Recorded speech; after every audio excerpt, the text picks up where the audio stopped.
자, 영상 시작 전에 지난 7월 4일은 코스피가 저점을 찍는 날이었는데 이 최저점을 찍을 때 장 마감 영상으로 그때 제목이 주식 시작한 거 후회하시나요? 이 제목으로 영상을 올려드린 것부터 보고 이번 영상을 시작하겠습니다. 이때 장 마감 영상에서 제가 레버리지를 매수했다 했는데 제가 레버리지를 매수했다고 유튜브에서 이야기하는 경우는 거의 없었습니다. 이날 7월 4일 정확하게 최저점에서 매수에 성공했습니다. 누구나 저가 매수를 생각하고 있지만 실제로 이렇게 최저가 매수하는 것은 쉽지가 않습니다. 제가 맨날 떨어질 때마다 레버리지를 매수해가지고 어쩌다 맞아 떨어진 것도 아니고 하필 이날에 정확하게 저점에 매수하게 된 이유에 대해서 설명드리고, 그리고 지금 하락장에서 과연 어디서 다시 저점 매수를 노려야 될지 자세하게 설명을 드리겠습니다. 그 전에 이때 설명드린 영상 좀 보고 시작하겠습니다. 자, 오늘 시장도 역시나 좋지는 않지만 좀 좋게 생각을 해보자면 오후장에 특이점이 발견이 되었습니다. 자, 현재 신용잔고가 충족되는 1차 상태에서 지수가 평소 같으면 마지막까지 밀어붙였을 텐데 오늘은 마지막까지 밀어붙이지 않고 더 이상 하락이 없이 반등이 나오고 있습니다. 그래서 이거를 어느 정도 지지가 나왔다 생각을 할 수가 있는데, 평소 같으면은 이렇게 저점을 찍다가 1시 24분까지 저점을 찍다가 반등한다 하더라도 다시 저가를 깨면서 마지막까지 마이너스 3%나 4%까지 밀어버렸을 겁니다. 근데 밀어버리지 않고 꺾이나 싶더니 여기서 지지를 해주고 더 이상 하락으로 변동이 나오지 않고 있습니다.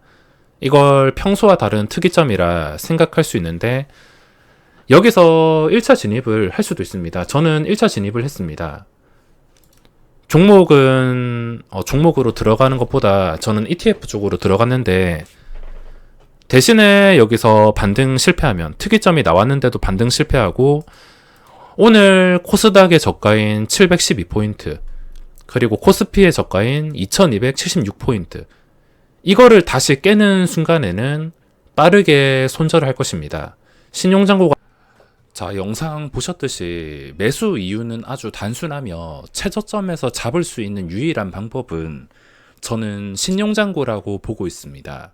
대신에 지수를 예측하는 것은 정말 어려운 일이라서 비중 조절을 무리하지 않게 매수한 것이지, 만약에 제가 이날에 미래를 아는 사람이었으면 당연히 주식이 아니라 선물 옵션에서 전 재산을 몰빵했을 것입니다. 모두가 주가가 떨어질 때마다, 삼성전자로 예를 들자면 떨어질 때마다 매수를 해서 저가의 길 바랄 것이며, 저가를 정확하게 맞추는 게 불가능한데 그래도 그 불가능에 가까운 것을 어느 정도 유리한 옵션을 붙여서 매수하게 도와주는 게 바로 신용잔고입니다. 그래서 당연히 이번에도 신용잔고로 접근을 할 것이며 어떤 상황이 왔을 때 매수를 해야 되는지 설명을 드릴 것이며, 제가 지난 영상을 보여드린 것은 혹시나 매수하게 된다면 장중에 그런 상황을 참고해서 접근을 해보시라고 같이 올려드린 것입니다. 평소에는 지수가 계속 떨어지지만 평소와 다른 그런 움직임이 보일 때 대신에 신용잔고가 충족이 되어 있어야 되며, 제가 지금 바라보는 신용잔고는 16조에서 17조 사이가 되겠습니다. 이게 첫 번째 조건입니다. 이 조건이 성립되지 않는다면 시장이 어떻게 움직인다 하더라도 저가 매수로 함부로 접근할 수가 없습니다. 물론 지금 들어가서 기술적 반등이 나와서 어느 정도 상승은 기대할 수도 있는 그런 각도이긴 하지만, 지금 매수해서 바로 반등이 나와주면 다행인데 여기서 언제라도 3, 4%씩 추가 폭락이 나올 수도 있는 상황이기 때문에 지금 수틀리게 된다면 엄청난 리스크를 부담해야 됩니다. 지금 많이 떨어져 보여도 여기서 내가 실패한다면은 손실을 크게 부담해야 되기 때문에 유리한 자리를 할 수가 없습니다. 그래서 첫 번째 조건이 신용잔고 16조에서 17조 사이. 자, 여기서 좀 다른 사람보다 한 발 먼저 빠르게 대응해야 될 줄 알아야 되는데, 자, 16조에서 17조라고 여기 찍히는 잔고가 딱 찍히도록 기다릴 필요가 없습니다. 무슨 말이냐면, 눈에 보이는 신용잔고가 떴을 때는 이게 반영이 느리기 때문에 실제로 이 16조에서 17조 사이를 충족시키기 위해서는 눈에 보이는 이 잔고가 17조 5천억부터 주목을 하시면 됩니다. 보통 지수가 한 마이너스 2%에서 마이너스 4%까지 폭락이 나올 때 신용잔고는 하루에 뭐 적게는 2천억에서 많게는 1조까지 빠질 수가 있습니다. 그러니까 일단은 17조 5천억까지 내려와야지 이 내려온 상태에서 그 다음 날에 주가가 마이너스 2%에서 4%까지 빠진다면 지금은 신용잔고가 어느 정도 근접을 했겠구나, 충족을 했겠구나 예상을 하고 하락에서 접근할 수가 있지. 그냥 단순히 여기 찍히는 거, 늦게 반영되는 거 찍히는 거 보고 반등장에서 따라가면은 소용이 없습니다. 하락에서 매수하려면 당일 하락하는 상태에서 저가에 사려고 노력을 해야지, 누구나 하락인 저점인 줄 알고 상승에 돈 빌 때 막 지수가 2, 3%씩 반등할 때 따라간다 하더라도 유리한 자리를 할 수 없기 때문에 첫 번째는 신용잔고 목표가 16조에서 17조. 이걸 한 발 더 빠르게 대응하기 위해서는 여기에 찍히는 신용잔고가 17조 5천억이 되었을 때부터 지수가 하루에 2%에서 4% 정도 빠진다면 하루에 이 정도 수치면 하루에 신용잔고가 최소 2천억에서 많게는 1조까지 줄어든다는 것을 예측하면서 여기 17조 5천억이 찍혔는데 다음날 시장에 마이너스 4%가 장 초반에 빠져버리는구나. 그러면 오늘은 1조 줄어가지고 한 16조 5천억 정도 될 수도 있겠구나. 뭐 최소 17조에서 16조 5천억. 미리 예측을 하고 제가 보여드린 전 영상처럼 좀 평소와 다르다 싶을 때, 좀 떨어진다 싶을 때 대응을 하셔야 됩니다. 자, 만약에 이 조건이 오지 않는다면 안 사면 됩니다. 저도 이 7월 4일에 별 기대도 하지 않았습니다. 이때까지만 해도 제가 그 전에 한 몇 개월 동안 계속 신용잔고 17에서 18조 사이를 외쳤는데 실제로 17조에서 18조 사이 충족해가지고 들어간 것이지 별 기대도 하지 않았습니다. 그러니까 지금도 별 기대도 하지 않은 상태에서 이 조건이 오지 않으면 안 사겠다, 마음 편하게 먹고 기다리면 됩니다. 기다렸다가 혹시나 이 조건이 된다면은 이제 승부를 볼 준비를 하거나 그냥 시장이 완전히 좋아질 때까지 절대 매매하지 않겠다 하시는 분들은 굳이 승부를 볼 필요가 없는데, 그래도 승부를 보겠다면 이때까지 주식시장 역사상 좀 폭락해서 과감하게 사신 분들이 크게 번 전적이 많기 때문에 승부를 보고 싶다면 당연히 신용잔고 바닥이 유리할 수밖에 없습니다. 그러니까 이 조건이 올 때까지 기다리는 게 중요하며, 이 조건이 오게 된다면 저는 어떤 종목을 사야 되는가? 제가 지금 생각하는 종목은 분할 매수로 이번에는 저번보다는 훨씬 더 크게, 저번과 비교도 안 될 정도로 훨씬 더 크게 종목까지 섞어가지고 들어갈 생각인데, 일단 이 조건이 충족해서 매수했을 때 목표 수익률은 종목 한 개당 최소 7%에서 진짜 많으면은 15% 정도, 단기간 한 일주일에서 2주 사이, 2주 사이에 이 정도 반등을 목표로 하고 있습니다. 지금 시장에서 반등이 나온다 하더라도 지난 대상승장 같은 그림을 기대하진 않기 때문에 딱 이 정도 수익률만 생각을 하고 있으며, 어떤 종목을 사야 되냐면 당연히 지수와 똑같은 비슷한 그림으로 무너진 종목을 사야 됩니다.